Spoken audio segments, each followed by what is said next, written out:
Hey, this is a special episode where I talk to my old editor. Well, and Jake talks to my old editor, David Brothers. He edited me on the Image Plus magazine, and that really meant the world to me. He's an editor at Viz now, and while we certainly talk about his work at Viz and coming to Viz, it's just like a bunch of friends just talking. And as you can tell by the sound quality, I'm still snowed in DC. But it's really just a bunch of friends talking with the tape running. So I hope you guys dig it. Thanks. Let's see. How much time you got for this one? However long you need. Oh boy! It's either this or play Monster Hunter. So might as well be a little bit productive. Oh boy, Jake, you ready for this one? Oh yeah. What's up, David? What's up, man? Oh, not much. Living the dream. All right. Talking to me on the internet, I can dig it. Yeah, that's right. I've been waiting for part 2 of our Punisher Max conversation since when was that? Oh man, was that San Diego? Was that San Diego? You must have been right. Yeah, because you were in New was York. it New York? No, it was. No, you're right. It's San Diego because I didn't go to New York. Yeah. Okay. Yeah, I finished Punisher Max on the airplane, and it was man. so heavy that I this is not like hyperbole. I just stared outside the window of the plane for the rest of like the hour and a half trip. I was like, Jesus Christ, Frank. Hour and a half trip? How? Well, no, I mean like the hour and a half left of the trip. Okay. I was like, Jesus Christ, Frank. What have I just read? I had something similar happen, but from like a craft perspective. Yeah. I read one of the volumes of Vagabond. I don't know the number because I read him in Viz Big, but it's when he fights Denshichiro Yoshioka, and he basically goes into a duel and like swings his sword and basically murders this guy several different ways. Yeah. Then he realizes he wasn't actually holding a sword; he was so focused he forgot to draw. And I was just like, this guy is so good at comic books that I don't want to read any other comic books. It's a blessing and a curse when you read that kind of stuff. Well, it's kind of for me, and we're rolling, by the way. But yeah, so like for me, I fortunately started Dragon Ball Z because that's what was on Toonami. Because I guess they didn't get the licensing rights or translate Dragon Ball before they did Z, and so I watched all of Z. That's fine. It's awesome. And then I watched Dragon Ball, and I got to the Tien Shinhan tournament in the middle of it, and I was just like, oh, this is the best fights in Dragon Ball anything. And I feel like if I had been watching it in, like, Toriyama order and had seen Dragon Ball and then got to Z and got to, like, the Frieza fight, which lasts, like, a season and a half, I would have just been like, oh, okay. Well, I'm trying to remember because, like, out of all of us, like, I am definitely like the least known of all the Dragon Ball stuff. But I remember, Sam, you were showing me Dragon Ball, and it was again, I'm going to sound so out of place with this, but it was when Roshi?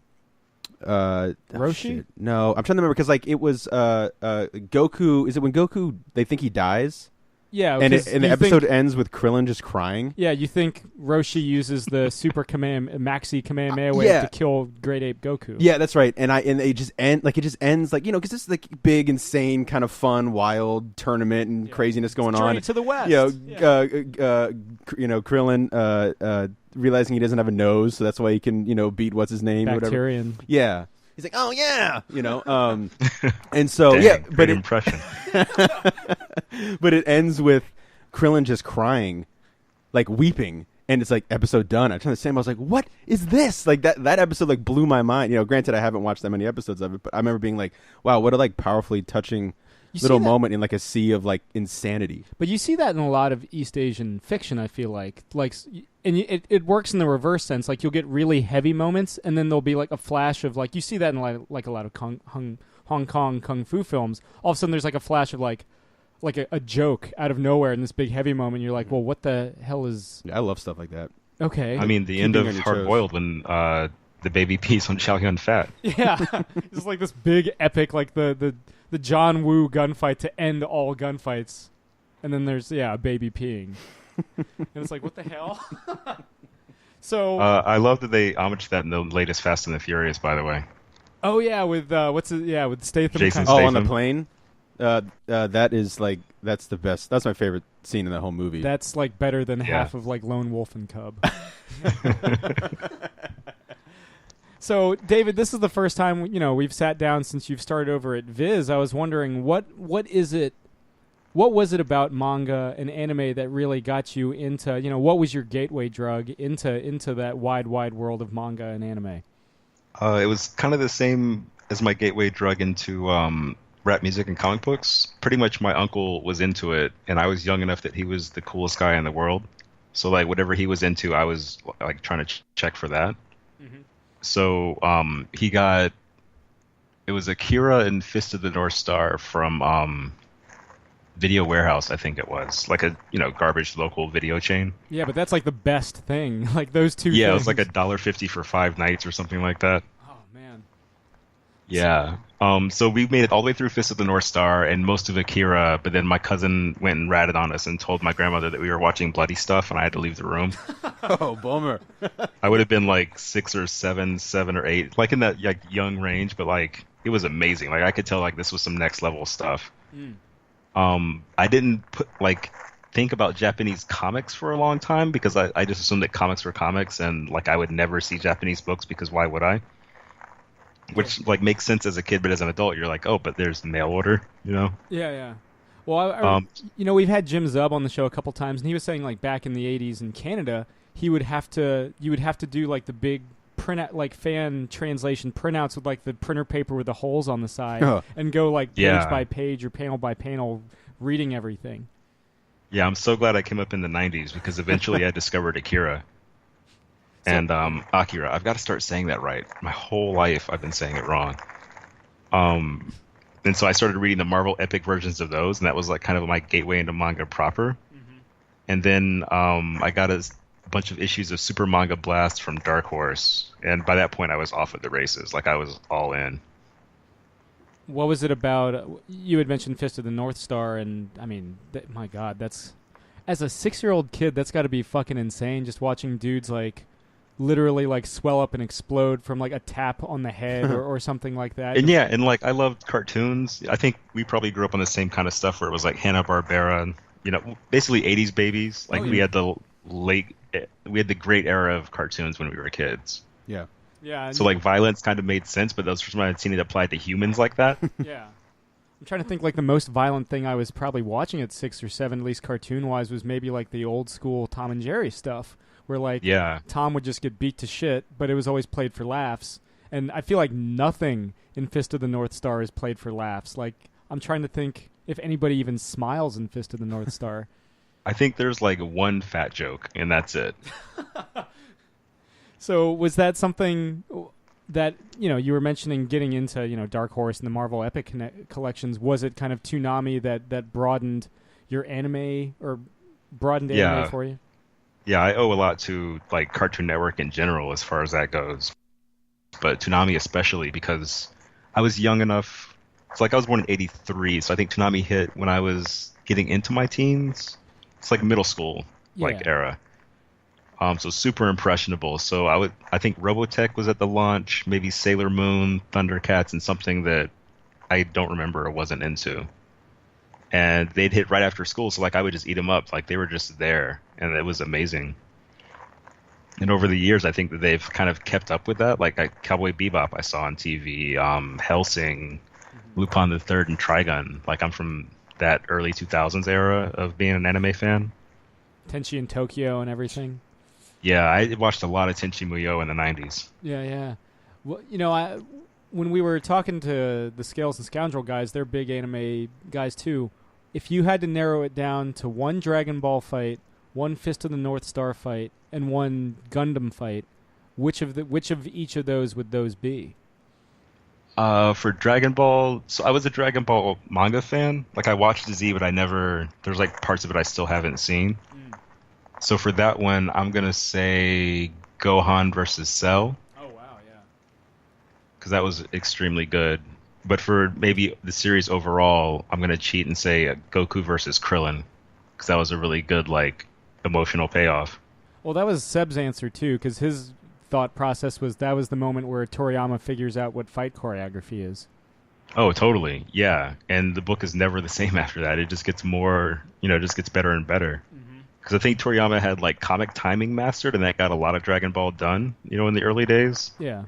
But when he figured out like bodies in motion, it was game over for everybody else. Well, really, up until maybe Mercenary Tau, it's a even though there's fights, it's primarily a humor book. And suddenly he's like, oh, they're just gonna get stronger and kick the shit out of more bigger people from now on. And that's the turning point for that series for me. Yeah. And so that was Dragon Ball Fist of the North Star. I'm gonna go with another manga pick. It's when he invades the base full of military dudes. And, he obviously slaughters them all, but he beats the last boss, and then the comic cuts away from the whatever horrible grisly end the boss met so that it can comfort a little girl who was kidnapped. Yeah. Like, that's the most Wolverine thing I've ever seen in my life. It's so good. Yeah. And I think that's also when they were still nailing down the appeal of the series, because that's like maybe the 4th or 5th chapter or something like that. Yeah. And it's all about like a kind dude who's really good at murdering people, and somehow it works. He's the best he is at what he does. Yeah, it's like, what if Bruce Lee was Mad Max? Yeah. Shit. I guess they certainly draw him like that and everything, but yeah, what would you say is your favorite Gundam moment? I'm bad at Gundam is the thing. Because, the only one I've seen all the way through is G Gundam. With Master Asia. Yeah, which is, again, an incredible name. Everything about G Gundam's amazing to me. I feel like it's the most shonen of all the Gundams. Yeah. Well, it's got to be like the generic Burning Finger setup, because I just love when people announce the move and then say the name of the move and then do the move.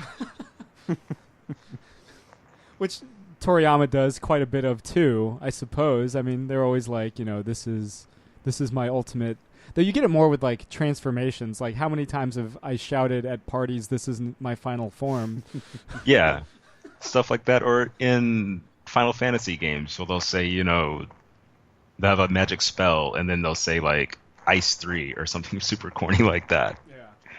Or even I don't know. It's just really entertaining to me. Something even as simple as like Rocky 2, where like Apollo Creed's like, "Here it comes." Oh yeah, like he's like winding up, and Rocky's like, "My specialists get hit in the face." Like that gives him more like stamina, like every time he gets hit. So it's it was always like funny to me that like you got Carl Weathers sitting there like literally winding up. The person in the nosebleeds can see it coming. They're like, "Yo, Rock, look out!"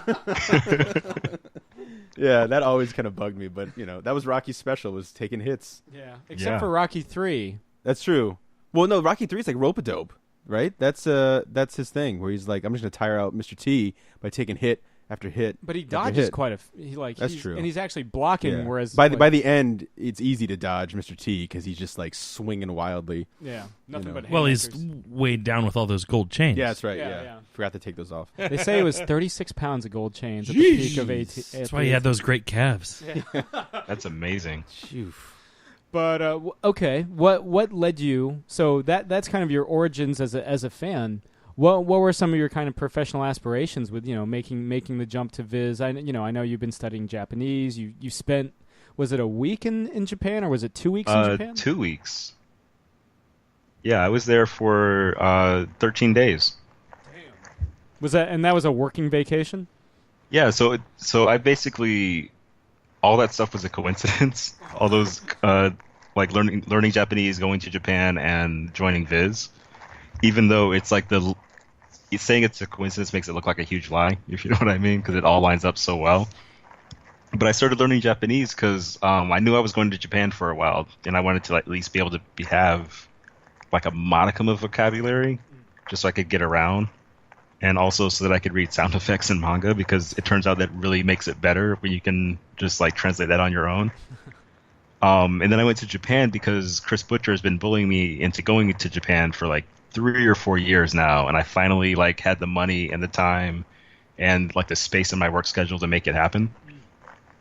Even though I went to 3 different Comic-Cons while I was in Tokyo. Damn. Yeah, and then Viz was just like, they were looking for somebody, and I was one of very few people who fit the bill. So I was like, geez, well, I can't pass this up. My first salary job was in video games. My second was in comic books, so I might as well try manga. Is manga kind of, I don't want to necessarily call it the end game, because that implies that you don't grow from here on out. And I mean, but was that always the big crown jewel, the manga anime world? It wasn't even on my radar, which is kind of true of every job that I've had, except like college jobs. I just always assumed that I wouldn't be in a position where I could be present for something like that. Because I grew up in the South, like mostly in Georgia and Virginia in the '90s too, and no one really makes anime or comic books out there. Yeah. Is what I understood as a kid. Now I know about freelancing. So it was more just like an opportunity presented itself, and I was like, oh, what if? Rather than being like, I bet I could do this. The fact that it was kind of based out of the Bay Area, I'm sure it was just kind of icing on the cake. Yeah, I love Oakland, it turns out, and sunlight in Portland is like, that's 2 strikes right there. Yeah. But yeah, like it's super expensive in the Bay, but it's such like a good atmosphere, especially in Oakland. Like you can really feel the history of the place. And the museum here, OMCA, is like fantastic. There's just so much to love, even before you get down to like neighborhood pleasures, like the Mexican spot on the corner that has like really good enchiladas. Yeah. I remember you used to have a podcast series, the kind of focused on people kind of moving and translocating. What was it about? We're Southern boys ourselves. Even Jake with his love for the New York Yankees, but the and the Giants. Okay, sure, all right, fair. And that doesn't make it better. And the Red Wings. So I feel like the Red Wings are a little better because at least the Red Wings are like working class. Yeah. Yeah. But yeah, what was it about? What was it about the Bay Area coming all the way from Georgia and Virginia, not just out west, but like northwest? Yeah, I basically turned Sitting by the Dock of the Bay into my biography. Sure. A lot of Otis Redding, okay. Yeah, it lines up eerily well. But so in high school, I lived in Madrid in Spain for 2 years, and that kind of got me addicted to cities. Because, I grew up watching movies and listening to rap music, which is pretty much all about how New York is great, and to a lesser extent, LA is also cool. So there was kind of a fantasy of a city in my head, maybe. This kind of romanticized image of what a city could be, the literal urban totally.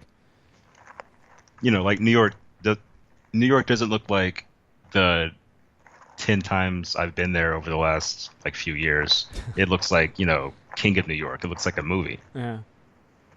And so Madrid kind of showed me what a big city is actually like, and New York showed me that I'm way too someone would yell at me once in New York and we would get into a fight and I would go to jail. So I'm not aggressive enough for that city. I can't handle that kind of pressure. Sure. Yeah. But the Bay is the perfect balance of being a big city, but then also having town vibes, as opposed to just everyone being busy and aggravated all the time. Well, I feel like you especially get that more in Oakland than you would say certain parts of San Francisco or Berkeley. Totally. It still has a bit of that grit, that Midtown Manhattan. I remember as a kid, you would never leave Manhattan, certainly not Midtown, and go to the outer boroughs unless you had a good reason. And now, Brooklyn's the hippest place on earth, and Manhattan's like Disneyland. Yeah. And Oakland, one thing that I really appreciate about it is that outside of downtown, it's a very short city, not a lot of skyscrapers. And it makes it feel more like my hometown in that way. Sure. Even though it's much larger, much more significant culturally, but it just feels small, even though it's enormous. Yeah. I think I moved 4 miles from my old apartment, and it's a completely different vibe in the neighborhood. The weather's a little different. The population, the demographics are different as well. There's just so much variety on pretty much every level. Here right outside of DC is the biggest small town I feel that there is, because I don't know if it's because everybody runs in the same circles, i.e. politics, or their affiliates, but you kind of get a feel that everybody knows there's less than 6 degrees of separation. across town, and DC is just like imminently walkable. And for the longest time, legally, you couldn't build a building bigger than the Washington Monument or the Capitol. And so it's like, wow. yeah, that they finally removed that ordinance, but like nobody is building because I mean the city's already established at this point. But it was always kind of this weird. You could walk from like the Smithsonian. It's one of the few cities where a friend would tell you to meet somewhere, and you could like I've got friends that live in like, I guess for anyone that lives in the DC area, like up in northwest, which is like you could make that walk in less than an hour from like the Capitol. And it was just kind of the weirdest kind of vibe. And I actually used to study abroad in Spain in college in Madrid, so I kind of get that vibe too. But yeah, I never went to a nightclub until I was in Madrid. Yeah, where they stay up until like 4 a.m, like on a weekend. Yeah, like bar time was like 6, and for some reason my mom didn't give me a curfew, which felt really like a trap. But sure enough, like I didn't drink or anything, so I could just come back and be cool. Yeah. No. Yeah, it was a ridiculous time. Just taking it all in as like the sober eyes on the playing field, just like what the hell's going on. Yeah, and I still don't drink, so like that never goes away. Yeah. What was it about? What would you say your role within Viz actually is, if you kind of had to describe your position? Right now, a new guy. Okay. I'm going through, all the training and stuff and assisting other editors, but my books are coming up. I'm just going to be just straightforward editor. Mm-hmm. So I'll be working with like translators and letterers, design people, that kind of thing, to like get books done, which is kind of cool. Was that kind of, I mean, you and I had worked together on Image Plus for about a year and a half and that sort of thing. Was that kind of a natural outgrowth of that, and was that kind of where you kind of saw more of your passions within the industry of publishing, lying, actually putting out product as opposed to, brand managing? Yeah. The fun part's always going to be like helping people make their comics, or, like getting their comics in front of people. Mm-hmm. Which I think, Image Plus is really good for doing that in like a very specific way, but now this is even more direct. Yeah. It's like actually having a hand in the success of somebody else's I phrased that wrong. Actually having a hand in whether or not something that someone else did is successful is like not a burden, but it's something like you have to take really seriously, I think. Right. Well, and I'm just lucky that my skill set, talking about comics on the internet for 13 or whatever years happen to line up for that. For our listeners at home, you, in addition to imaging, imaging, yes, imaging. But we're gonna roll with that. Yeah. But I mean, it ties. While you were imaging, you, in addition to the magazine, you also edited Lazarus, and was it Witches with Scott as well? Yeah, I worked on Witches, the first arc of Witches, with Scott Snyder, Jock, and Matt Hollingsworth, Clem Robbins on letters. I did a little bit of stuff with Brubaker and Phillips, but they really didn't need anybody, Yeah, they got their rhythm. Yeah, I mean, they make the best comics in the world, pretty much. So, you don't want to get in the way. Right. What else? Well, it was Lazarus with Greg and Michael, right? Yeah. With Eric Troutman doing designs, that he adds a whole lot to this story, that just by like coming up with clever or funny designs for like in-universe stuff, it just sparks so much creativity in everyone else. Mm-hmm. So there's a character, a newscaster, who first appeared in like a little thrown off like back letters page thing that Eric put together, and now she basically got half of a one shot to herself this summer or this past year. Because the character was, so enticing that Greg was like, oh, I could do something with this. And everyone else was like, oh, yeah, this is like a really good, way to hook in. Which is something I always find fascinating, because I always feel like, more so with creator-owned, writers always have everything plotted from jump. Like, I feel like Hickman knows exactly every single beat of East of West before, like, the first issue even hit the stand. So I'm always kind of interested when books find those space between the spaces, they find the chances to kind of breathe a little more. And like, if I remember correctly, Fatal was originally supposed to run for 12, and I think it ended up running for like 24 or 25, and I was just like, how the hell did you like? Congratulations on doubling it for starters, but how did you? I always found little things like that fascinating when they take detours that even the creators can't anticipate. Yeah, the Fatal thing was great because I think I interviewed Ed like 3 times over that span, and it was extended by a few issues each time until like the final one was like, all right, we're ongoing. Yeah. But I think it's way more loosey-goosey than most people let on. I think, people might know every beat, but there's still like the connective tissue they have to get down. Mm-hmm. And the Jasons, Aaron and Latour and Southern Bastards say like they're taking like the scenic route on their trip. Like there's a straightforward route and there's a scenic route, and they're going to try to do the scenic one as long as sales hold up. Right. And I think that a lot of people are just down for doing the scenic route because now they have the freedom to, and that's kind of where the magic happens anyway. Even in like Cape comics, there are really good action scenes, but a lot of what we remember or that sticks in our brain are the smaller moments. Yeah, it's like Jubilee roller skating with Professor X was in the epilogue to the Executioner song, and it was like this really. It was a really touching moment, probably like maybe it was like Scott Lobdell or Howard Mackey or somebody like that. Like best thing they ever wrote, hands down. Yeah, because I think we've seen Superman punch giant, thing, robot, alien, monster, or oh yeah, like that. I think that's one of the joys of like reading Superman comics is the small. For me, the joy of comic books is the small moments. Like, sure, the big splash pages are amazing and all the work that goes into them, but like my favorite issue of Tom King's Batman is just him and Catwoman fucking, and it's awesome. Like I say that, but it's like true. Well, for jumping on the Tom King Batman thing, like I'm reading that one in trade, and so like I remember picking up the first volume, and there's a moment where Batman is like fucking surfing on the back of a jet, like taking it down. Oh yeah, in the first and he has this moment where he's like talking to Alfred and he's like, would my mom and dad be proud?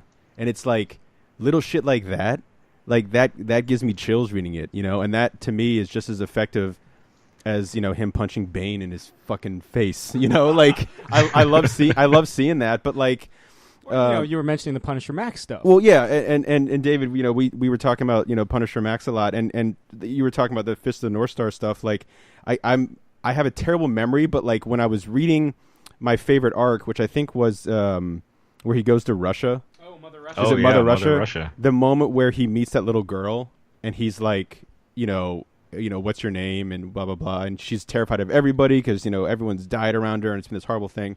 And he just gives her this little thing where he's like, "My name's Frank, and like no one's gonna be mean to you anymore. And if anyone's mean to you, they're gonna have to talk to me." And just like little things, like little moments where they like let Frank be like not the mass killer for a second and like play, I know it's like horrible and like the Frank Castle, but like play the dad or play the protector for a second.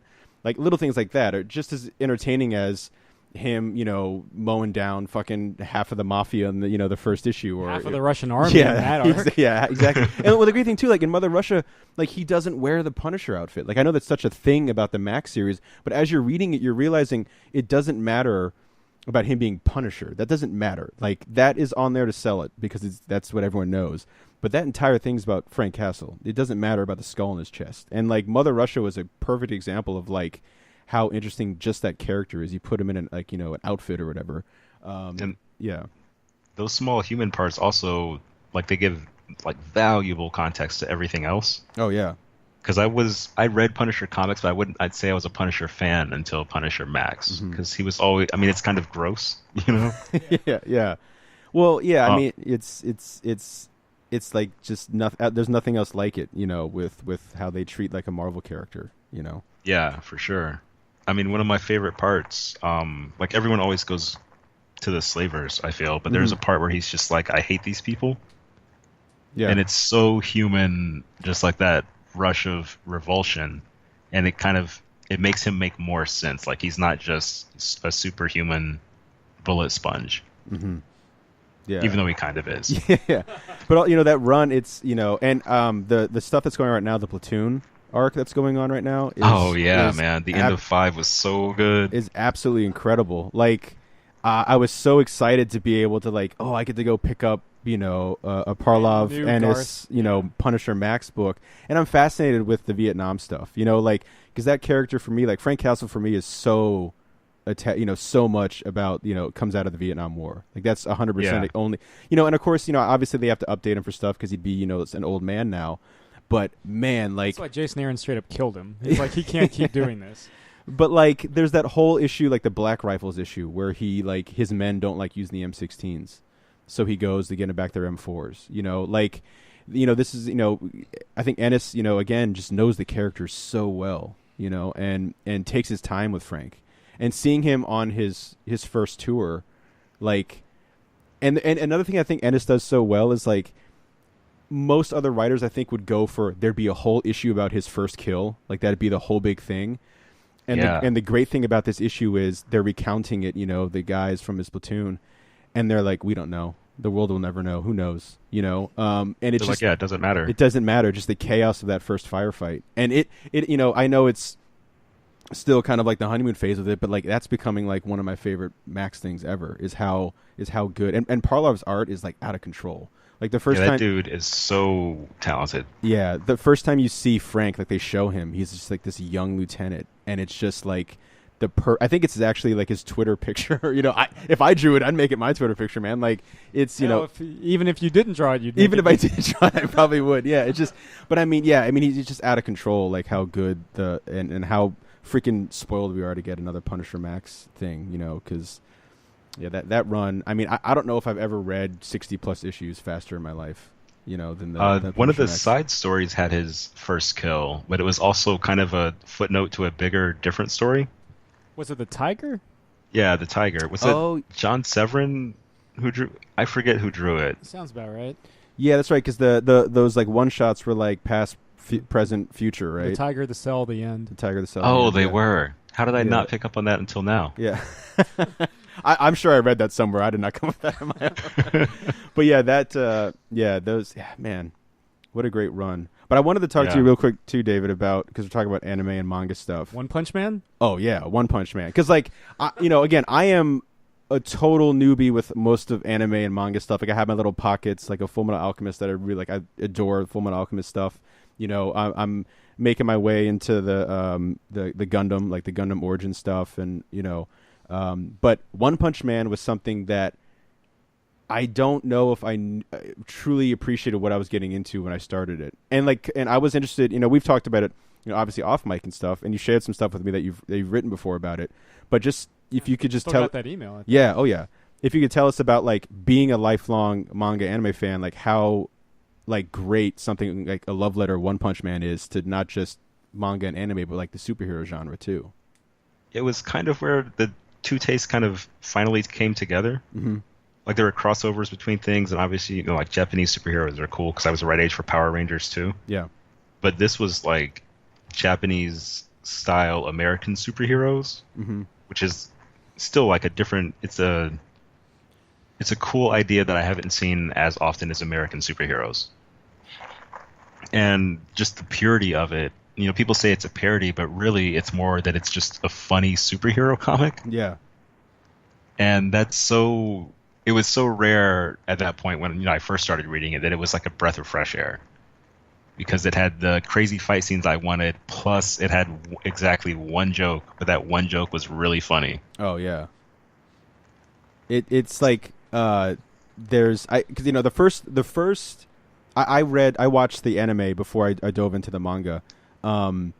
And there, you know, the first episode is fantastic, kind of set the scene for with like the dream that he has in the end, and like the kinetic action and energy of him just going crazy.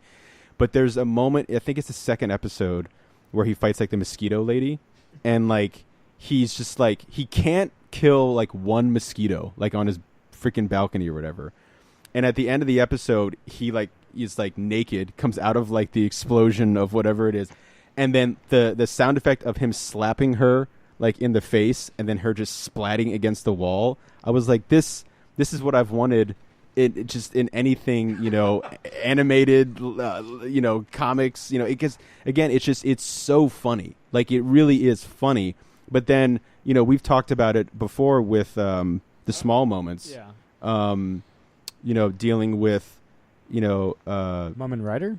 Yeah, Yeah. That is just one of. I mean, I remember like getting like because you're laughing like most of the time because it's funny and absurd and kind how of Saitama looks. Yeah. Well, like the faces he makes, of course, and like he's just so depleted every time he defeats someone in one punch. Like it's such a pain in the ass for him. He's letting no one down more than himself. Exactly. But the Mum and Rider stuff, I mean, and that was great too because you really get the Saitama like really one of the earliest moments of him.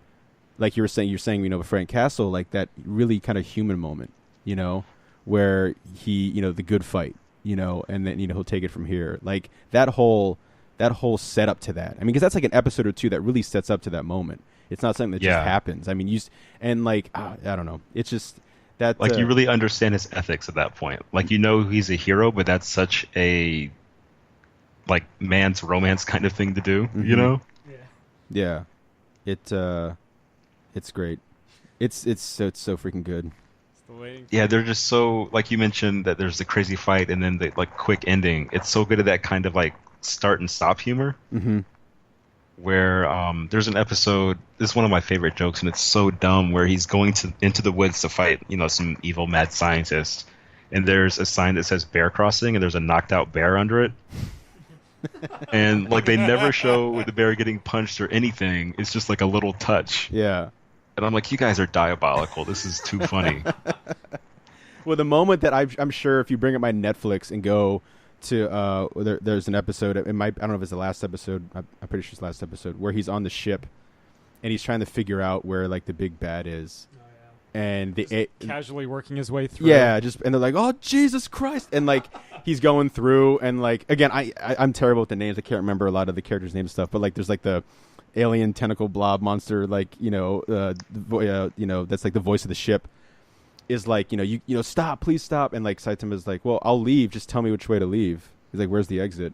And he's like, yeah, he's like, it's this way. He's like, really? And he like the animation and the voice acting of the laugh that Saitama gives that he realizes he just duped everybody on the ship to now he knows where the villain is something I would rewatch just over and over again.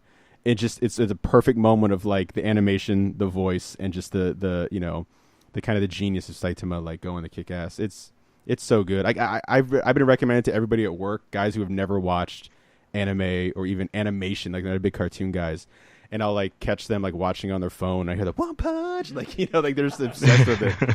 This is awesome. And that's kind of I said earlier that like anime, comics, and manga, and I guess video games to an extent, were like some of my favorite things. That's because stuff like that, where you would never have thought of this in your entire life, and it's perfectly executed. Mm-hmm. Like that's what I live for. It's so good. Like live action cinema is cool, but there's always going to be that barrier of like these are fake people doing fake things. Mm-hmm. But with animation, I feel like I can sink into it a little better because it's much less real. It's not trying to be real. It's trying to like have its own consistent universe. And so when One Punch gets with the wild animation where they bring in some director who's known for doing like some specific kind of fight scene just for that moment, like that's what I love to see. Yeah, it's great. Speaking of things kind of being executed perfectly, I feel like in Japanese culture and more specifically in Japanese animation, one of the names that gets tossed around the most is Miyazaki. What would you say your favorite of all of Miyazaki's films are? Man, I think Spirited Away, but I'm actually not huge into Miyazaki. Serious? Not even like Mononoke or Castle of Cagliostro? Like I get it and I like them, but I'm not like I think I only own Ponyo and Spirited Away right now. Oh, wow. Yeah, which is a weird mix, I know, but those two really worked for me. I have a hard time with whimsy. Like there's just something like I appreciate it. Sometimes it feels good, but then I'm like, after I finished Ponyo, I was talking with friends and I was like, like 5-year-olds don't date forever, right? Yeah. Which is a messed up thing to say at the end of that movie. But and I said it'd be funny, not to be a jerk, but like also it's true.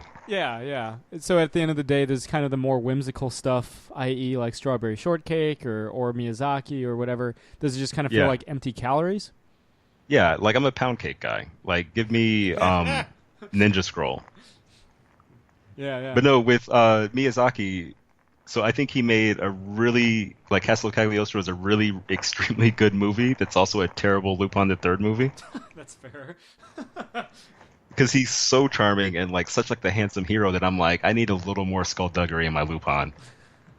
Yeah, give me the scoundrel. Less the James Bond kind of figure. But that movie is so beautiful. Like, all the chase scenes, everything with, like, the car chase in the beginning. Yeah, it's amazing. Yeah. I would argue that Castle of Cagliostro is probably him at his best action-wise, and I don't know. I've always had a soft spot for My Neighbor Totoro because I can kind of see through the and I'm not the only person by any stretch of the imagination, but I can kind of see through the metaphor there with their sick mom and everything, and what the giant cat balloon man thing with the 12-legged cat bus means, and I don't know that I feel like with that movie it isn't Kiki's Delivery Service, if that makes any sense. There is something there. You just have to look for it. Yeah. And one thing that really, like, I enjoy Miyazaki. One thing that made me like him a lot more was I went to the Studio Ghibli Museum last year, which, like, they understand branding so well there because everything is perfect for children. Like, there's a cat bus that kids can play on while, like, the parents walk around if they want. Nice. And they showed it was one of the cat bus shorts where, like, a little girl meets a cat bus and they go into the woods and there's, like, a giant cat yacht. It's great. Like, it was amazing. But I got to watch it with a room full, like, of families, like, parents and children, and seeing their response to it. Like, I feel like their opinion matters more than mine does in this conversation. Because you kind of get it vicariously through that target market. Yeah. Like, I'm the guy that likes cuss words and cigarettes in his movies, and I appreciate family movies, but, like, I only watch Pixar movies with kids. Like, I've got a bunch of cousins, and, like, as they get into stuff, I'll go like, oh, so, like, Madagascar, I guess, is the new hotness because we have to watch it 6 times a day. So, like, I really enjoy that he has that market so sewn up that pretty much everything he does is solid gold for families. Yeah. And that's such a rare thing. And the Ghibli Museum is beautiful. They had, reproductions of his studio, for everyone in the studio. The exhibit on display while I was there was about all the food from the various movies. Yeah. And I didn't know that they could make, like, fake food from a cartoon look that delicious. Because it was screen accurate and mouth-watering. Wow. Yeah. Jake, we might have to make a field trip. Let's do it. You definitely do. And it's like $10 to get in. Oh. Like, you have to buy tickets way in advance, but it's like the least evil Disneyland I've ever been to. Well, I remember real quick, David, when I think when you're over in Japan, I think you posted something on Instagram. Was it you standing in front of, like, the light, like the screen accurate or, like, life size to scale Gundam? Oh yeah. Yeah. That's on is it Odaiba? Yeah, it's on Odaiba. So that's the second Gundam they put up there. The first was such a success that they moved it into the mall, I want to say. Oh man. And then put up an even taller Gundam outside, and then now there are, like, smaller people-sized Gundams all throughout the mall. That's amazing. That was another good moment because I had no idea. Like, I knew Gundams were tall, like building tall, but that's a vague number. Yeah. But then you stand next to one and you're like, oh, I get it now. That's amazing. That's so good. I'm still waiting for them to put up that RoboCop statue in Detroit. So, and that's not going to be nearly as big as a Gundam. So. Yeah. Jake, for you, RoboCop is the perfect movie. Oh yeah. Well, talking about watching movies, violence way too young. I've told the story probably on every podcast we've ever done, but, like, I don't know how many comic creators you've asked, regardless of what they're promoting. Oh yeah. What their thoughts on RoboCop is. Yeah, I mean, if you're in comics, you like RoboCop. That's a safe bet, I would think. But, like, yeah, I was like 5 or 6 years old, and my parents, thank God they know nothing about pop culture, because at the time they rented the first RoboCop, probably I'm guessing thinking they thought it was like an animated film or something because the front cover's so absurd with I this. thought it was like a short circuit. This cyborg cop stepping out of a police car, and my dad's like, "I'm from Detroit, sure, why not?" I mean, that's probably not true, but yeah, they were like, they put this movie on, and I don't know. I was thinking about this recently because I'm doing a RoboCop podcast of all the movies. I don't know how we got past the boardroom scene when the guy gets lit up by Ed 209, but I remember the scene is when Murphy's basically crucified by gunfire. My mom, who hates anything about violence in movies, everything. Like I said, her barometer was like, we saw the Pirates of the Caribbean movie, and when the skeletons showed up, she's like, "You didn't tell me there were skeletons." Like, she was like so furious, and I was like, "It's Pirates of the Caribbean." She was so devastated by like Johnny Depp's skeleton or whatever. And so, like, yeah, Murphy getting his hand blown off and then, like, arm shot off and then just blown into bits. My mom, like, turned it off. She's screaming, going, "Greg, get this off. We can't watch this. This is horrible." I'm throwing a temper tantrum fit. I'm losing my mind. Yeah, because you didn't get to see RoboCop. All I wanted to see was RoboCop. I don't care about these humans in this movie. I just want to see RoboCop. And my mom, I do remember her going, "Just put on Ninja Turtles." And I was like, "I've already seen Ninja Turtles. Like, Casey Jones is cool and all, but RoboCop's cooler." Like, before RoboCop, the coolest character ever was Casey Jones. And then RoboCop, overshadowed him. Snake Eyes doesn't go in there anymore? Yeah, Snake Eyes was there too, but like Snake Eyes was like later on. Like I didn't play with G.I. Joes as much as a kid as I did like Ninja Turtles and stuff. But yeah, Casey Jones, I always joked, was like taught me about every sport ever. But and from the animated show, like How to Dress Up for like job interviews, where he shows up in like a suit with his mask still on, which always cracked me up. And he like beat up some guys for like trying to steal soda from a vending machine. He's like, "Die, punks." But anyway, yeah. So I just convinced my dad to fast forward to a scene where RoboCop shows up, and he fast forwarded, tracking, fast forwarding to the scene where Robo's like doing target practice for the first time with all the police officers, and they're like, "What the fuck is that?" And then I look over at my dad, and he's falling asleep, and I watch the rest of the movie by myself, and that like changed my life. Like I said, way too young to be watching this ultra violent satire. That all of that went over my head. Like, of course, I didn't know what the hell all the satire was. I just saw a man in a RoboCop suit killing bad guys, and I was like, "That's what you're supposed to do." Like, yeah, it was pretty wild. Yeah, as a kid, I did most of my movie watching with my grandparents, just because like they had the nice TV and the video store membership. Nice. And they didn't like cursing or violence in movies, but we'd only have to like fast forward if there was nudity, so we watched a lot of trash.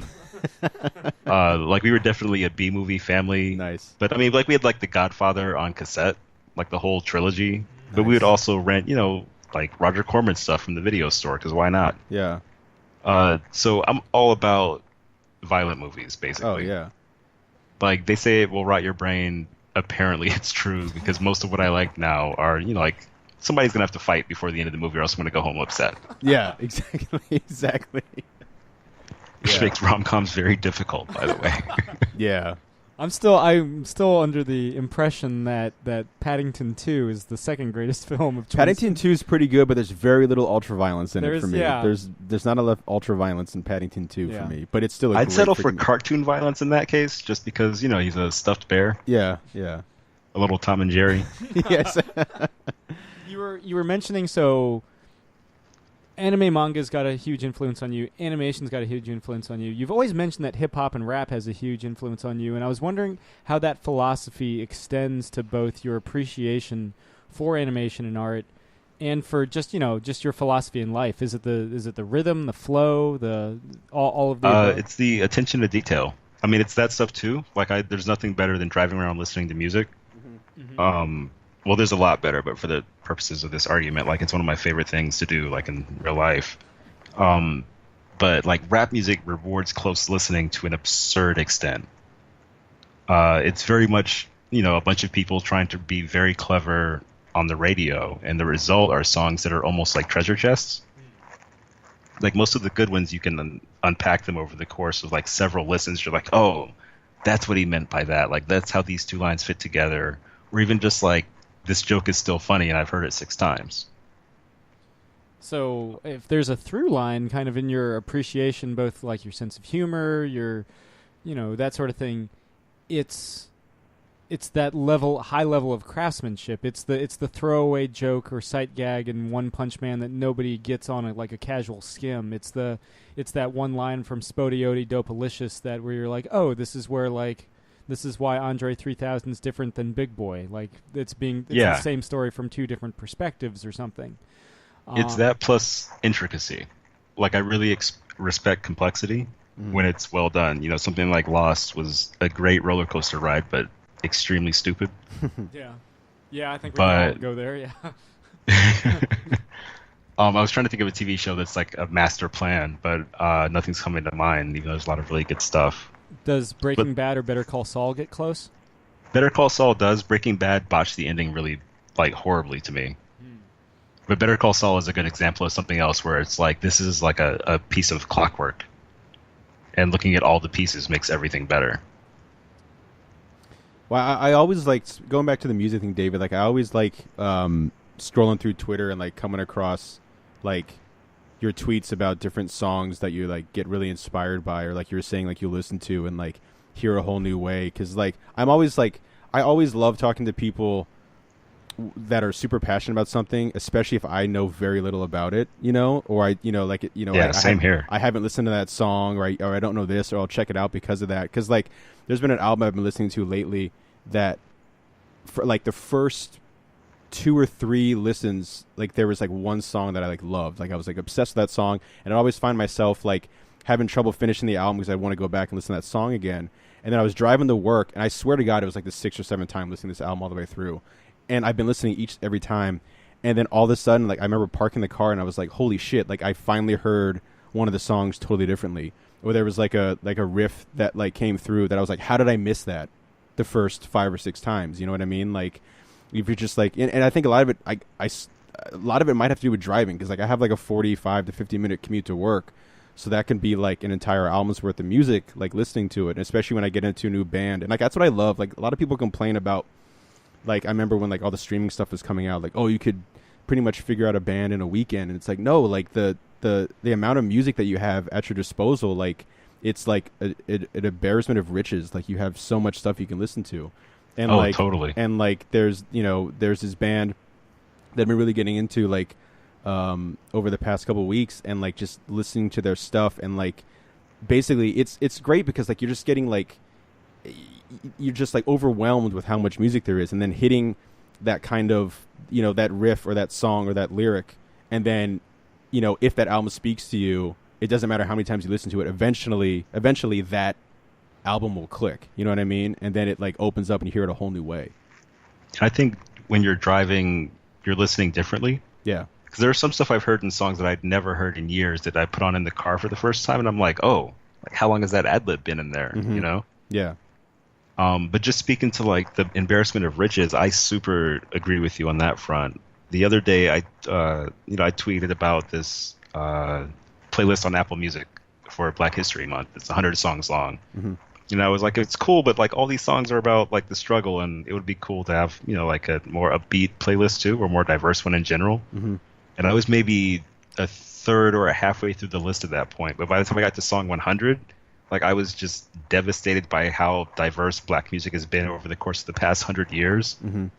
It was one of those, like, holy crap, we really did it. And even though all these songs are kind of about the same thing, they're all so different from each other.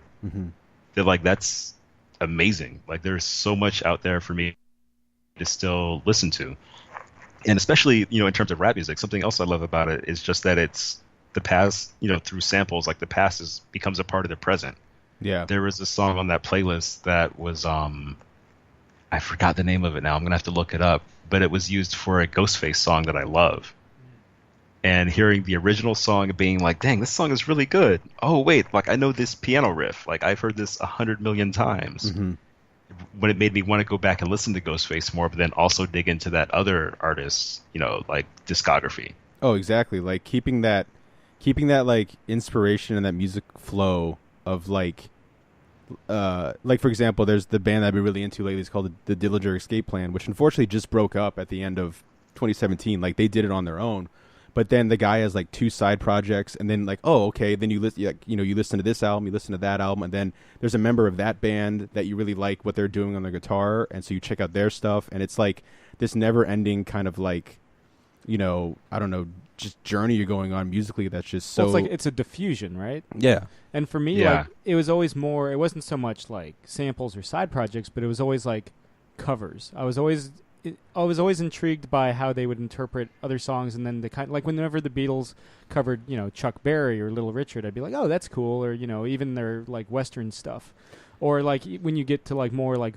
someone as mainstream in the punk scene as Blink-182, I don't think it gets any more commercial or mainstream than that, but they would cover like Screeching Weasel or The Descendants, and you'd be like, oh, this is like... Oh, sure, yeah. Like, yeah, covers are a big thing. Like that, that's how, I discovered the Misfits through Metallica. You know what I mean? Like, and that must be nuts because like the Misfits were, well, not well before, but they were years before Metallica, but yeah, like that, and another thing that always bugs me too is when people complain about, oh, I wish I was alive during this era. And it's like, well, then you're not looking hard enough because like there's there's so much good music. I mean, it's so easy to find music for nowadays. Like it's ridiculous. You know what I mean? And so, and the good thing is like, okay, great. We weren't born in the 70s. Like I wasn't around when Queen was in their heyday or Queen was around at all really. But like, but they're still there. But then, that's where, you spend your $10-15, hopefully. And that's something I've been trying, I've been really bad at, like trying to go see more shows of like smaller bands around the area. Like that's been a big thing I want to do in 2018 because that's how you come across and like develop these like, these passions, these like becoming a fan of a band that you would have gone out of your comfort zone to hear, whatever. Also, like I always love the intimacy of those smaller venues. There's something lost in translation when somebody packs an arena. Yeah. Yeah, and going to the sample thing, David, like a band that really kind of like opened my mind with samples a lot and then kind of blew my mind because they stopped doing it was Daft Punk. Like I remember the first time hearing like their first 2 albums, like it's just like sample heaven, and I think there's some kind of insane talent to be able to throw samples into a song that, you know what I mean? Like you wrote, like here's a sample you're going to use that was written decades ago or, years ago, and you're going to put it into one of your songs and make it work. And there's some samples that are so small or obscure. Yes. That it's like, how did you even get to this point? Oh, yeah. I mean, like, there's hand claps that Daft Punk would use, but, like, you think it's all from one song, and it's, like, different hand claps from, like, different songs, or, like, this one note here. Yeah, I mean, and then, then they're like, oh, okay. And I also love bands that switch it up, like bands that push the envelope and bands that are constantly changing because I get bored really easily.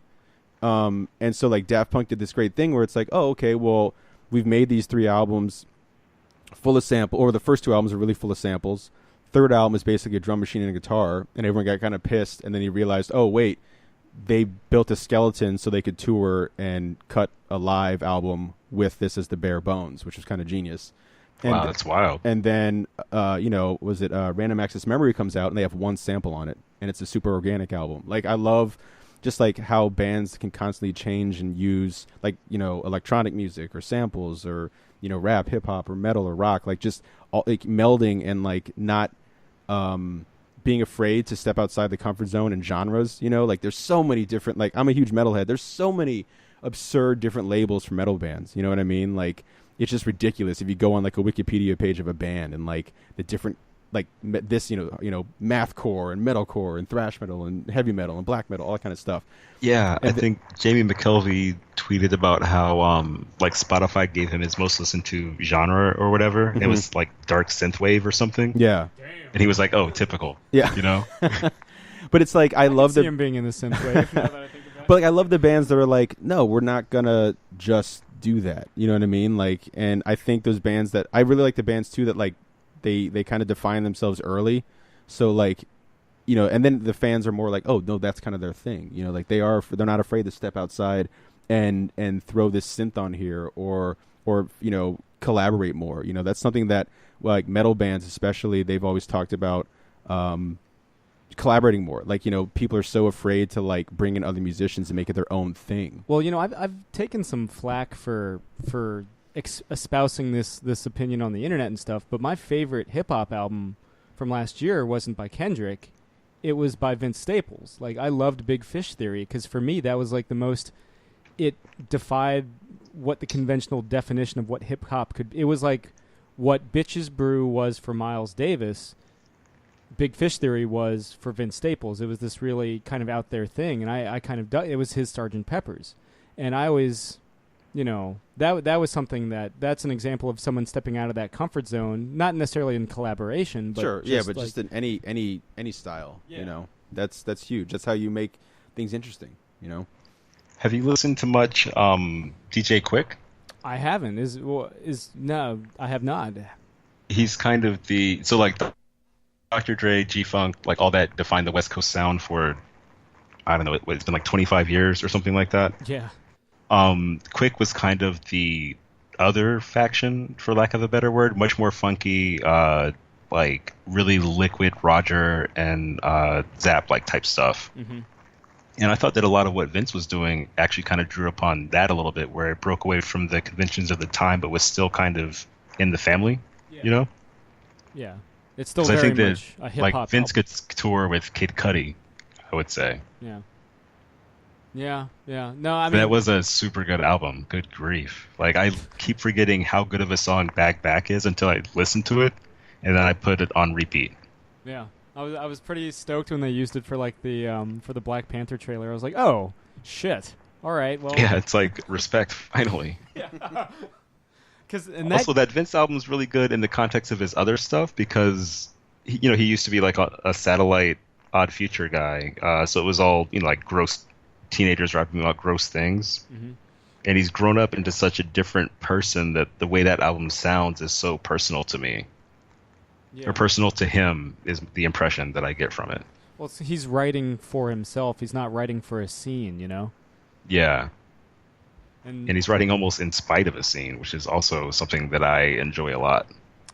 You were mentioning you kind of you always used to say a phrase, at shows or in regards to the magazine or whatever.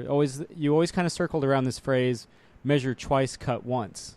That love of precision, that love of intricacy, and it makes sense now. Your love of that attention to detail, the wheels within wheels. For me, it can be the messiest thing in the world. But if it comes from that personal, real place, like Justice League is a fucking mess of a movie.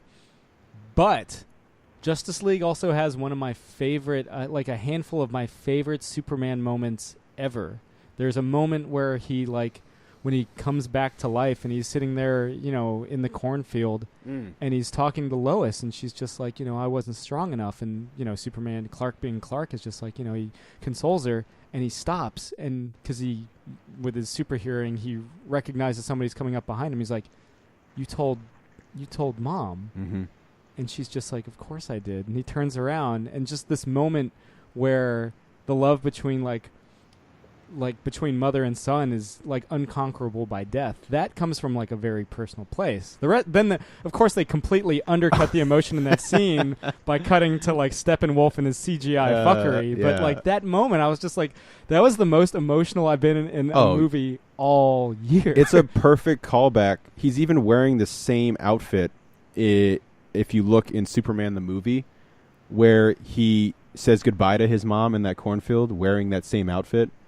That's wild. And they reunite in the cornfield wearing the same outfit. Like in Superman the movie, that's become my favorite moment, is where Martha realizes that her boy is bigger than just Smallville, Kansas, and she has to let him go, and he's about to become the biggest thing this world's ever seen.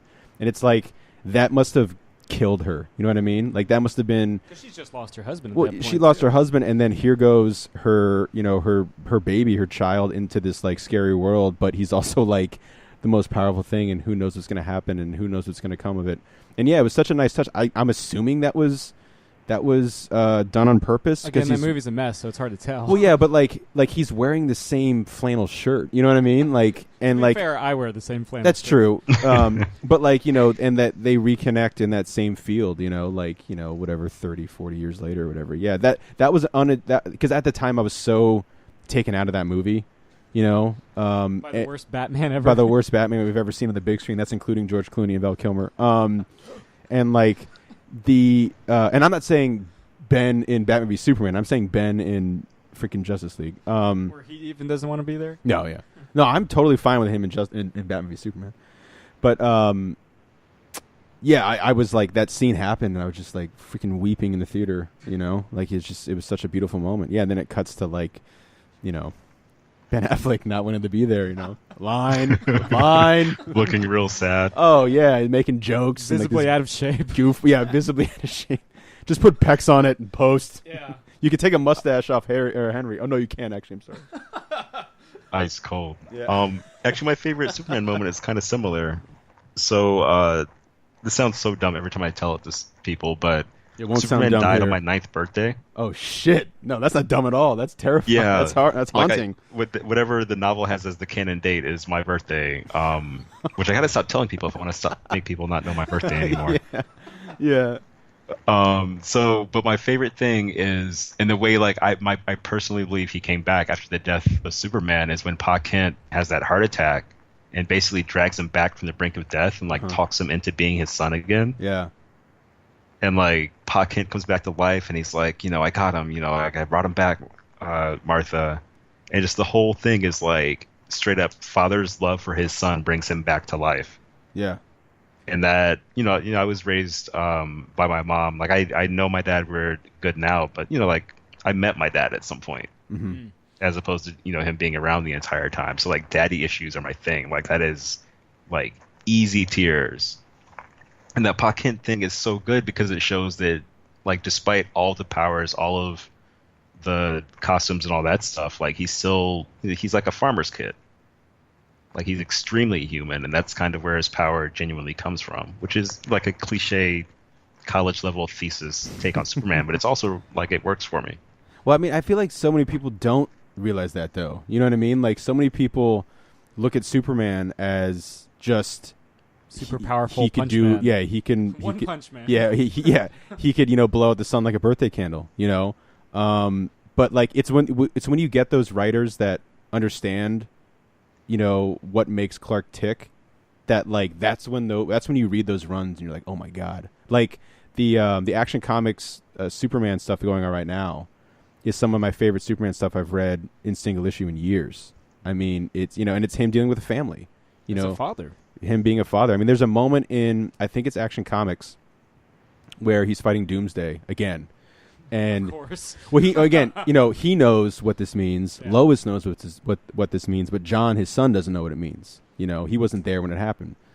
You know, he wasn't there when he died on David's birthday. But like, you know, there's a moment that's like the most Superman like wonderful moment is where I think Wonder Woman is like fighting him in the interim as he's like because he knows that like Doomsday is going after any Kryptonian. So he, you know, Superman's like, I'm gonna get John and Lois out of here, even though John's, you know, part Kryptonian, and like move him away from everybody. I'm gonna go fight him, and what happens. And so he goes, and Wonder Woman's doing her thing, like keeping him busy. And as he goes to say goodbye to John, and he goes to say goodbye to Lois, he puts on the Superman front, like super strong dad, super, you know, he's got the S on his chest, he's the man. He hugs Lois, or kisses Lois, hugs John, says, I love you. And he turns and he flies away at super speed. And as he's flying away, there's like one single tear that just like flies out of his eye. And then he like flies into Doomsday and just fucking rocks his shit. You know what I mean? But like, just like that's the stuff where like I'm reading, I'm like, okay, this run's going to be just fine. You know what I mean? Like they totally get it. And it's as, not as simple, but it's as wonderful as just a single tear in a comic book. Like that's why I love Superman, not for him, you know. I mean, it's great when he punches guys in the face. It's awesome. You know, it's great when he does, you know, Herculean strength stuff. But, you know, like we've been saying, like all along with all the different stuff we've been talking about in this, it's that small human moments, even with Frank Castle, you know. If Infinity with Superman, y'all have read For Tomorrow, right? Oh, yeah. Oh, yeah. It's one of my favorite Superman stories, even though nobody else likes it, because it's about how far do you have to go to make Superman be selfish, and the answer is like separate him from the woman he loves. And I think that is such like a cool, I don't even want to call it a weakness, but like aspect for a hero to have, is that when he loses, you know, his center of gravity, he's like, I got it, like I can't keep going like this. You know, I need to get help. I need to bug this poor priest outside of his church. And yeah.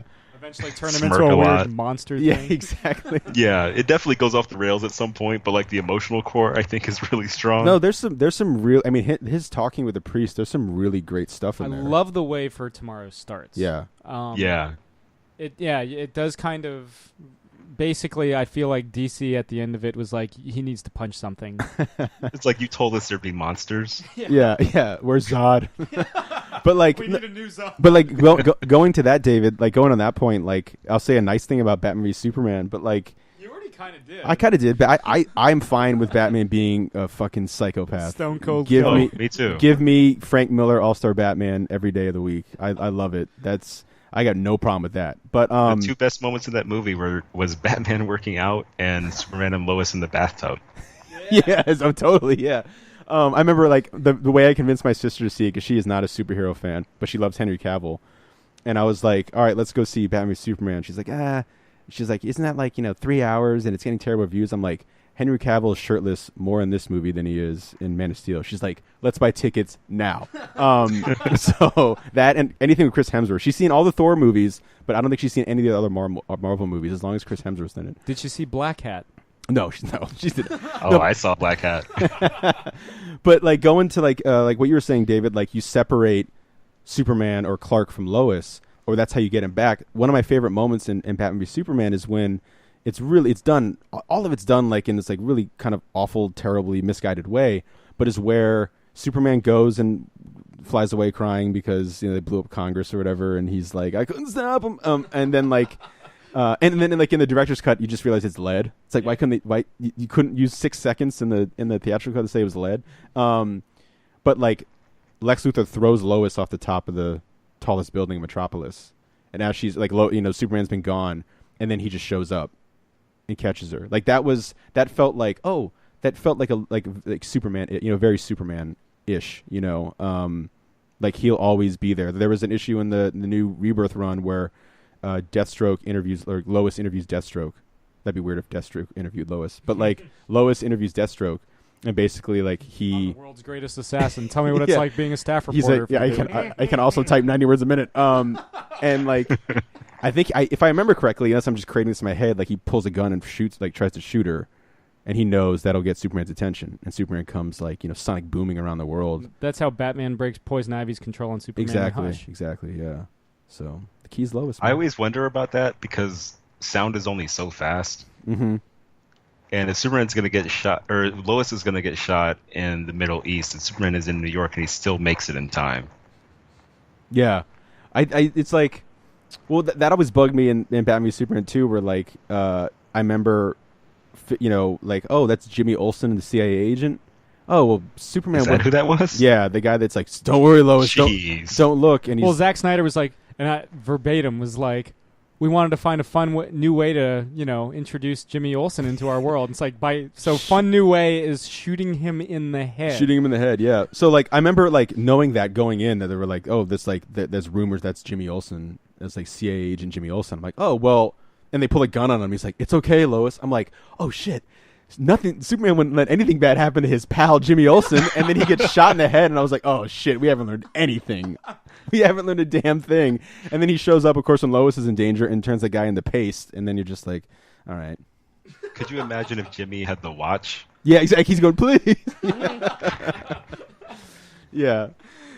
So, David, something we ask everybody that comes on the show: what are you currently geeking out over? Monster Hunter World and Dragon Ball Fighters. Is it Fighters or is it Fighters Z? They tweeted, Bandai Namco actually tweeted about this. They're like, hey, it's pronounced Fighters, not Fighters, Fighter Z, or Fighter Z. But like, come on, it's Fighters, Fighter with a Z, Yeah. But it is, we were talking about Dragon Ball being amazing earlier. This is like just reminding you of all the amazing stuff from Dragon Ball and Dragon Ball Z. Oh my God, yeah. No, I've finally, got the chance to play it. My main, I know that you've got like a whole, like, you don't settle. You've got a whole bunch of characters that like you put in different slots. For me, I've just narrowed it down to Beerus, Hit, and either, depending on my mood, Super Saiyan Blue Goku or Super Saiyan Blue Vegeta. Oh, you're a Dragon Ball Super guy. I like how Hit moves, and I like how Beerus move, and then if I have to pick a Super Saiyan, I'm gonna go blue. Yeah. Vegeta's super, where it's like the waterfall of punches, is incredible. Oh yeah. I basically play enough characters that I'm not great at any of them, but I can kind of get by. Like, I'll have fun. Because I like having themes and like headcanons that I very rarely tell people about. But so like Krillin and Android 18 have a couple super if they're on the same team together. Yeah. So I'll join them up with like a random, third person, and that's like one team. I like to play like Yamcha, Krillin, and Super Saiyan Goku because that's like the Master Roshi squad. And also like the color customization is so much fun. Like I will like flick through all the colors before I choose one when picking characters. See, It's such a good job at being fan service while still being like a legitimately fun thing unto itself. if I'm playing with friends, I'm not like randomly taking people online. I will pick characters and stages where I know I might be able to pull off a dramatic finish because I want. Oh man. Yeah. They have this super in there where Goku helps Gohan shoot a Kamehameha from beyond the grave. Like, that's legendary. You can finish a match with that and half the earth blows up. Yeah. Yeah. All to take out, provided, your opponent's Cell and you're fighting at the Cell games, you can totally use the father-son Kamehameha. It's the best, man. It's the best. There was one I saw recently. Gotenks has a volleyball super. And if Piccolo is on the team, he'll set the ball for Gotenks and like be like, "What? Why did I do that? Like, was this necessary?" I love how Piccolo was like the biggest stone cold motherfucker on that entire show, and by before he's babysitting in Super, he's like, he's playing volleyball with Gotenks, he's doing fusion dances with Goku, he's learning how to drive with Goku. Like that episode is legendary. Yeah, they make him without making him seem less of a badass, they make him like the best joke character in the world. It's like they turned the Joker into Bibbo Bobowski. Like, he's still super bomb, but in a completely different way than he was 1,000 pages ago. Yeah. And I love that, like, so much of Dragon Ball is like my two dads, Piccolo and fill in the blank. But yeah, it's the transition is weirdly organic. It's just over the course of time, like, he just kept getting infused with better and better people and like hanging out with people and making friends until he didn't want to destroy the world anymore. I kind of make this comparison with like the Fast and the Furious movies. We were talking about Fate of the Furious earlier. The Fast and the Furious movies, like, narratively kind of have that similarity with Dragon Ball in that whoever their big bad guy is from the previous film, they will become like best buddies with by the end of the next film. Oh yeah, Fast and the Furious is extremely shonen. Yeah. And that's like, you could make an Initial D movie with the exact same tone and it would be on target. Get that red line vibe. Oh man. Yeah. But one thing I liked is that towards the end, Toriyama kind of inverted that a little bit when Vegeta went Majin Vegeta. Oh, yeah. He was like, "Look, having a family's making me soft, man. We have to do this fight now before I'm too much of a nice guy to really get it in." Yeah. Has him, like, wipe out, like, 100 people in front of Goku and Gohan just to egg Goku on to fight. Yeah. And it's terrible, but you're like, that's how deep it is for him. Like, he needs this to happen. Yeah, and that's my favorite fight in Z. It's either that or Goku's fight with Cell. Yeah, Goku versus Cell is really good too. Yeah, but like choreography-wise, that's the winner. But emotional, like in terms of emotional intensity, Goku versus Majin Vegeta is the one that from Z that does it for me. And they're both like, by that point, I feel like they're both pretty good dads. Goku obviously has like several extreme weaknesses, but like his love is very clear. Yeah. He just and likes fighting a Vegeta little is very more. gruff and distant, but he's like, he'll wave goodbye to Trunks when Trunks leaves and goes back to the future. Yeah. Yeah, or he'll, when future Trunks gets like deep sixed by Cell, that's when he finally, goes Ultra Super Saiyan or whatever because he just can't stay on the side of his son that he's really treated like shit and literally knocked around that entire couple seasons. That's when he That was a big moment. Like, the best analogy for this fight is if like someone's dad and his brother finally got in one last game of one-on-one basketball when they were like 48. Oh god. I'm just They're like, I'm imagining putting my this uncle like happiness doing weight. We gotta do this right now. Let's go to 21. Yeah. We're playing horse, man. We're doing this. I'll make all the free throws or half court shots. Well, David, before we release you back to the wilds of Oakland, I just want to say, like, as a matter of personal record, working on the magazine with you that past year and a half was legitimately like a lot of fun, and some of the stuff that I'm the most proud of ever having written was refined and made better by your hand, and that I wanted to thank you. You're very welcome, man. You made it easy on me. Oh, yeah. I think the whole thing with like just writing in general is, I mean, we're writing about comic books, so like we should be allowed to have fun. Yeah. One of the last, I think when we did Kill 6 Billion Demons, I think that might have been one of Brittany's interviews. I got a Xenogears quote onto the front cover because it was like the best way to describe that series. Like the stand tall and shake the heavens. Yeah. Well, I remember when you did the headline for the Kick-Ass re-release, you were just like, protect your neck, and I was like, perfect. Fucking perfect. And like with the most recent issue, and I always sprinkled these in, and I don't know if you ever caught them, but I would always try to throw in like song titles and shit, or like oh yeah, I'd leave it in when I could.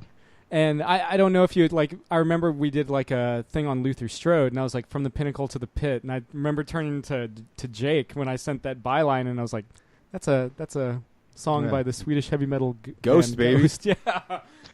Just like little like like I remember with Scott Snyder, which is like one of the most like darkest interviews we've ever done. We're talking father-son dynamics there. And I was just that like, unabridged tape is harsh. Yeah, and I was just like, that's a Dashboard Confessional song title I just used there. It's like the most like emo thing in the world. But, yeah, and that's fun as a writer because like the only way we understand anything is in relation to everything else, And so if you have a song lyric or like reference or anything that can kind of get at that emotion that you want people to feel, even if they don't recognize why, like let's do it. Let's have some fun. Yeah. I'm just bummed I didn't come up with a good headline for the Brandon Graham piece. But we couldn't top his pull quote. That was the no, he's impossible to beat. It's him and Gillen on Capital Punishment. Yeah, they get the top marks. Well, David, before is there you mentioned that you have some books coming out. I don't know how much you can kind of talk about, but is there anything you want to plug? I don't think we've announced the stuff that I've got coming, but I'm extremely excited.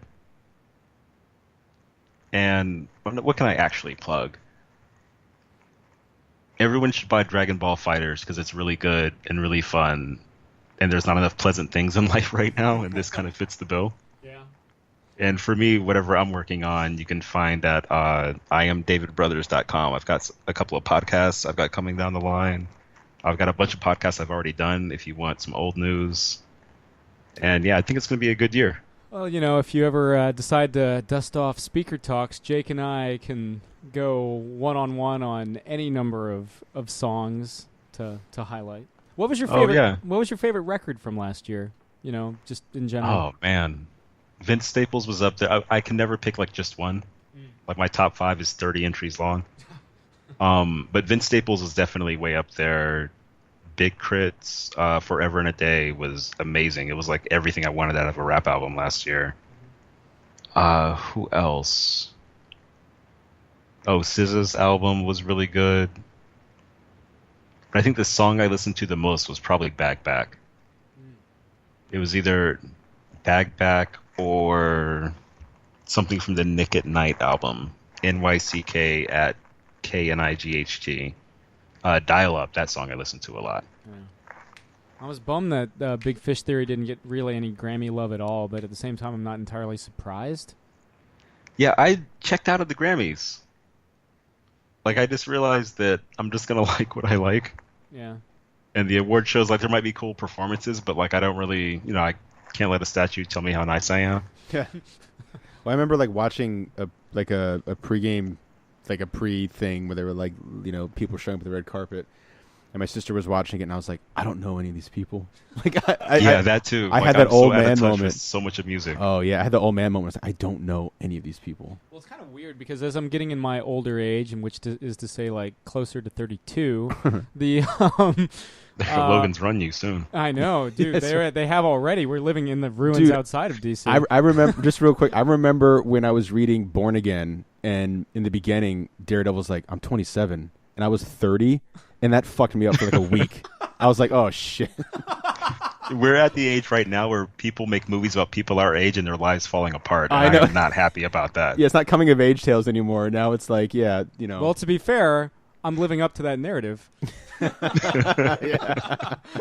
But no, I mean, like as I'm getting in my older age, I've been listening to and the Geek Out boys can vouch for this, much to their chagrin. I've been listening to more country. And That's cool. Is it though? Is it, David? Honestly, yeah. I mean, I'm from Georgia. Like that was in the atmosphere. But I don't listen to it on purpose very much, but like when it comes on, like a little twang's all right. yeah, and I'm not like big on the overproduced Nashville stuff, but like I like Sturgill and I like Chris Stapleton and stuff, but Jason Isbell. Do you know the Carolina Chocolate Drops? No, is that It's a either all black or mostly black country band. I forget which Carolina they're from, but their album is really good. And like I was vibing along to it. You're talking about covers earlier. They did a cover of Blue Cantrell's "Hit 'Em Up" style that I didn't recognize until almost the very end. And it was like so good that it obliterated the original from my memory. Well, I gotta check that out then. Yeah. Well, David, thanks again for coming on the show, man. It's been a good hang. You're welcome back anytime. Yeah, thanks for having me. This has been another Geek Out production. If you enjoyed what you heard, hey, we've got a special episode every Friday. Of course, there's the usual catching up show every Wednesday, and you get book club episodes just about every Tuesday these days. Thanks for listening.